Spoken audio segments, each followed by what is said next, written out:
You went down in history as the greatest warrior ever to exist. And while that was and still is true, the fact that even millennia after your death you still are being resurrected and brought back to fight instead of being granted eternal peace really annoys you. A single floodlight stood tall behind the corporate seating in the ritual area. It was dimmed down but kept the area well lit despite the total lack of stars and moon in the wee hours of the overcast morning. In black suits with a wide variety of colored ties sat men and women in black metal folding chairs waiting in apt silence as the chanting of the witches and wizards grew louder. The fire roared behind the tomb in the pre-dawn, flames rising as high as 20 feet. There was a buzz in the air, like static electricity poking and pulling on everyone and everything. The lead witch, a woman impossibly aged near 200 years, shuffled out of the middle of the group and moved towards the sealed metal tomb. The tomb was a perfect cube, no seams to be seen, no point of entrance. Just a small symbol in the center of it with a few words in a long-forgotten language. The symbol was a simple sword. Falling to her knees just feet away, she slumped forward, and the group stopped chanting. Her own chant began. When it became loud enough for the government officials to hear, the enclave of wizards and coven of witches joined in. Veof. A Veof. Rayshizer. Veof. A Veof. Rayshizer. Veof. A Veof. Rayshizer.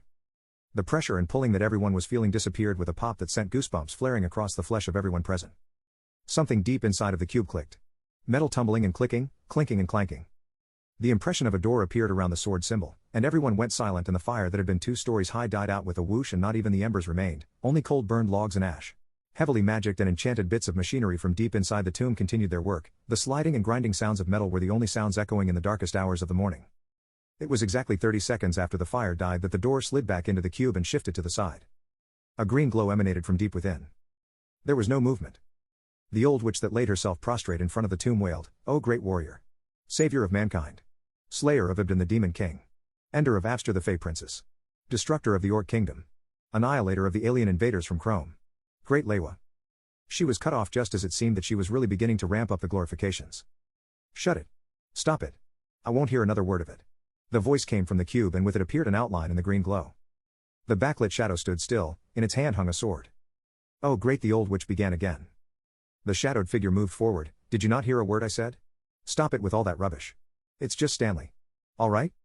The old woman rose up to her knees but kept her head bowed.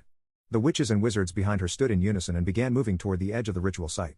The men and women in the metal folding chairs were standing and slapping each other on their backs and shaking hands. The green glow faded behind him, and he was lit only by the dimmed but still quite bright floodlights. Standing just inside the doorway of his tomb was the greatest warrior to ever live. The demigod warrior known as Stakivk, or Stanley if you asked him.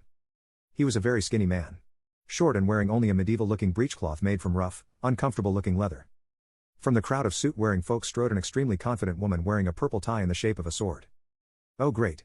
Stanley," she said with a cheeky smile, "we need your help, we."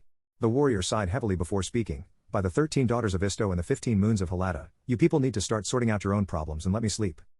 13 who? The woman asked. "You know not even of my brides, the 13 daughters of Isto?" He retorted aghast. "Stan, my man. Things have changed." The woman smiled nervously and rubbed her hands together. "You can't be telling people you've got 13 wives, not cool these days. 'Kay?" Stanley, killer of the god Trykov, gripped his sword tightly and his knuckles turned white but said nothing. "Cool. Cool. So, we actually don't need you to fight anything. Humans have kinda outgrown that." She pointed to the floodlights behind her as if they signified something that he might understand. "We've got a marketing opportunity we need you for." "So, you no longer need me to fight?" Stanley asked with a bright eagerness in his eyes. The woman started to speak with excitement, misreading his eyes. "No. That's great, right? No more fighting. We have a tremendous op." Stanley leaned forward out of the doorway of his tomb and spoke down to the witch kneeling on the ground. "Witch, you know of Urgoth's flame?" The old woman nodded but did not look up. "Does it still burn?" he asked. Another silent and solemn nod.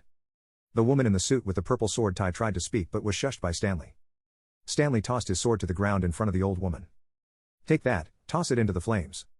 The old woman nodded one last time before picking up the sword up. With the sword in hand, she walked away from the tomb in the same direction that the others of her ilk had walked. "Hey, big guy," she chuckled and looked the small skinny warrior up and down. "The sword is kind of part of the whole bit, isn't it?" "I will rest now," Stanley said with a smile. The green glow behind him lit up and he turned and began walking back into his tomb. "Hey, we're just gonna call you back up tomorrow," she shouted after him, too afraid to follow him. The door slid closed behind him. The symbol of the sword and the words below it was gone from the tomb.